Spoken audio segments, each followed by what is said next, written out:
Сәлем қыздар, каналыма тіркеліп, лайк басып, комментарий жазуды ұмытпаңыздар. Бүгін сіздерге керемет манты рецептімен бөлісемін. Бұл мантыны үйге жақындарыңызға дайындасаңыздар да болады, бизнеске арнасаңыздар да болады. Өте табысты манты, иншалла.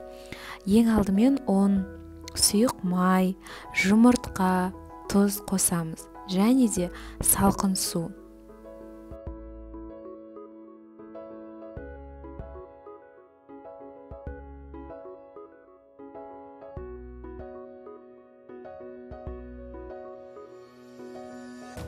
Одан кейін қолымызбен жақсылап араластырып шығамыз. Дәл осылай видеода көріп тұрғандарыңыздай. Одан кейін қамырымызды жақсылап екі қолмен осылай мыжып илейміз.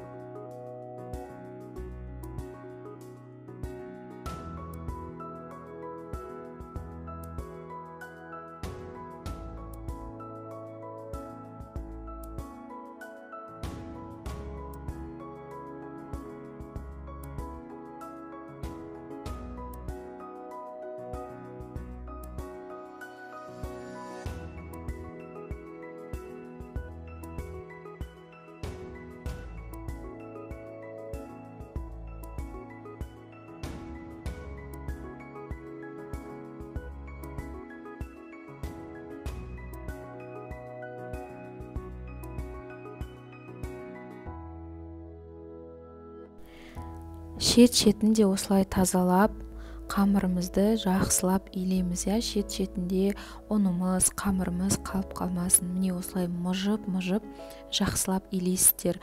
Бұл мантыға арналған, езіліп кетпейтін, жыртылып кетпейтін өте керемет қамыр болып шығады. Бұл қамырды сіз тіпті морозильникке қатырған кезде де жарылып кетпейді.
Міне осындай қамыр шықты.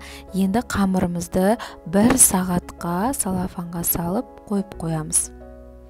Оған дейін начинкасын дайындаймыз. Міне начинкасына фарш, одан кейін май, бұрыш, тұз және де пиязды осындай лукарескадан өткізіп қосамыз. Астында рецепт сіздерге граммен берілген. Тіпті пиязын, бұрышын неше грамға қосатында рецептте жазылған. Міне осындай әдемі начинкамыз шықты.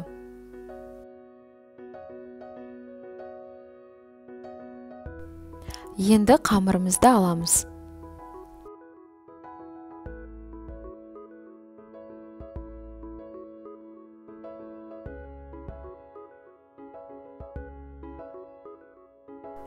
Қамырымызды екіге бөлеміз. Осылай 2 зуала қыламыз.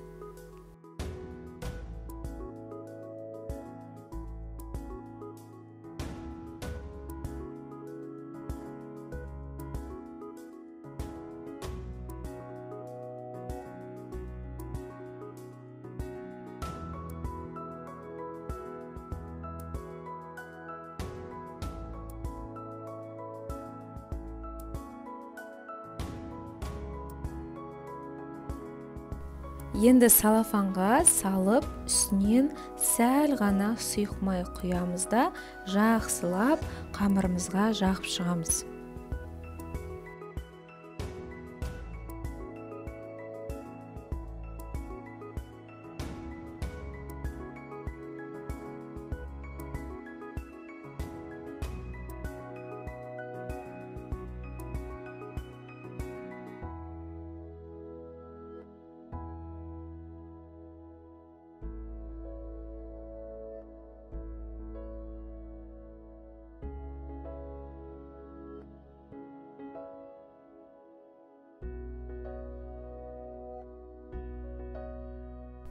Осылай сұйық майды құйып, жақсылап, осылай жағып шығасыздар. Бұлай істеудің үлкен бір плюсы, ол қамырыңыз езіліп кетпейді, жыртылып кетпейді. Сондықтан міндетті түрде осылай істеген дұрыс. 1 сағатқа қалдырасыз. Енді қамырымызды, осы 2 зуаламыз бар, соны алып, жақсылап жаямыз. Не осындай әдемі, эластичный тесто болды бізде. Қазір сіздерге жаю әдісін көрсетемін. Жақсылап осылай жұдырығыңызбен басып шығасыздар, жақсылап мұжып аласыз. Одан кейін қамырыңызды жаясыз.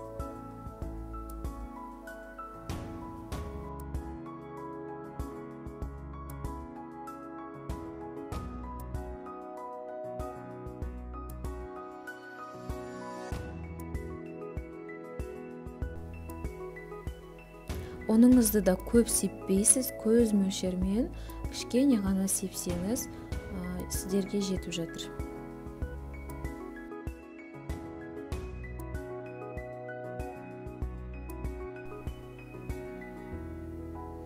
Жаю оңай болу үшін осылай қолыңызбен де белгілеп алсаңыз болады. Ең алдымен ортасын елейсіз мына жерін, кейін мына жақ ортасын, одан кейін мына шеттерін диагональ бойынша жаятын боласыз. Қазір міне видеода көрсетемін. Оқтауыңызды аласыз. Оқтауыңыз түзу тұру керек, бір жақ ұзын, бір жақ қысқа емес. Осылай ең алдымен ортасын жайып аласыз. Оқтауды дұрыстап қоясыз, по центру. Енді ең алдымен орталарын осылай жайып шығасыз. Кейін шеттерін диагональ бойынша шеттерін жаясыз. Сол кезде қамырыңыз юбка болып кетпейді. Әдемілеп, осылай енді астынан үстіне қарай, қайтадан астынан үстіне қарай осылай жаясыз. Енді қамырыңызды оқтауға орап осылай жаясыз. Және тұрған кезде бір аяғыңызға немесе қисайып тұрып жаймайсыз, 2 аяғыңызға бірдей тұрып жаясыз, күш бірдей түсу керек. Сол кезде істе әдемі болып шығады.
Міне қыздар, осылай қамырымыз шықты. Енді осындай затыңыз болса 10 сантиметрден алып істесеңіздер болады. Жалпы мантымыз әдемі болу үшін, бірдей формада болу үшін 10 сантиметрден болу керек. То есть ені ұзындығы жалпы 10 сантиметрлік 4 бұрыш. Сол кезде барлық сіздің мантыларыңыз бір формада сондай әдемі болып шығады, томпайып тұрады. Және де қатырған кезде де ыңғайлы.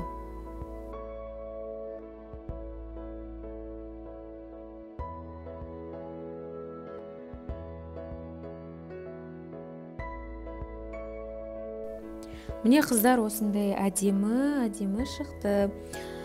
Енді қазір біз мантымызды түйеміз, иә?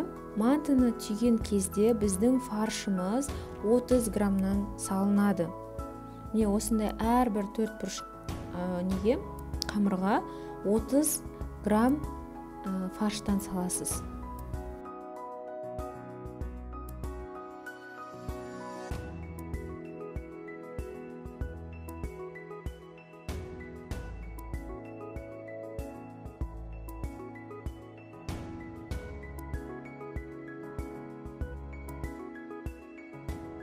Міне 30 грамм фарш қазір сізге түйу үлгісін көрсетемін.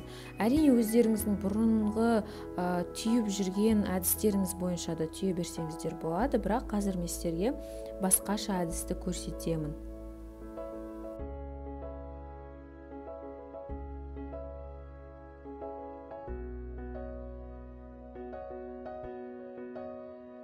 Міне ең алдымен ортасын түйіп аласыздар. Көріп тұрсыздар ғой, мен саусағымды ішіне кіргізіп барып осылай түйдім. Енді қайтадан саусағымды ішіне кіргізіп барып, міне бір жағын осылай басам. Көрдіңіздер ғой, мен саусағымды кіргізіп барып түйдім. Енді қайтадан қалған соңғы жағын міне тағы да осылай қоям да, саусағымды ішінен кіргізіп тағы да бір рет басып шығам. Міне қараңыздар, мұқият видеоны қарап алыңыздар. Міне бастым, саусағымды кіргізіп барып бастым, және де шет-шетін міне осылай бітеймін. Не себепті бітеу керек? Өйткені соғы шығып кетпеген абзал. Сол кезде сіздің мантыңыз сочный, әдемі болып піседі.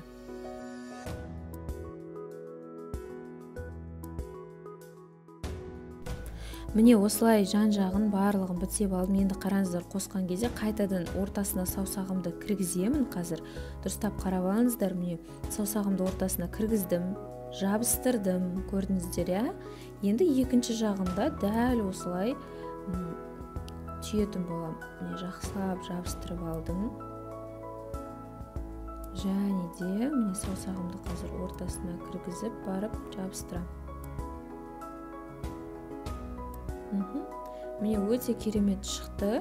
Дәл осылай әрбір мантыны осылай түйіп шығасыздар. Міне қыздар, осындай керемет манты шықты бізде.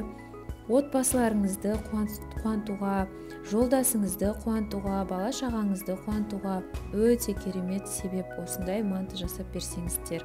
Және де бұл мантымен кәсіп жасасаңыздар әбден болады. Бұл бизнеске арналған манты. Каналыма тіркеліп, лайк басып, комментарий жазуды ұмытпаңыздар. Алдағы уақытта тағы да өте көптеген полуфабрикаттар, керемет оңай грамм-граммен есептелген рецепттер болады. Рецепттермен кәсіп жасасаңызда өздеріңіздің жақындарыңызды қуантып, сауапқа кенелсеңіздер де болады, қыздар. Менімен бірге болыңыздар. Сіздермен болған Нұрбиба Серікқызы.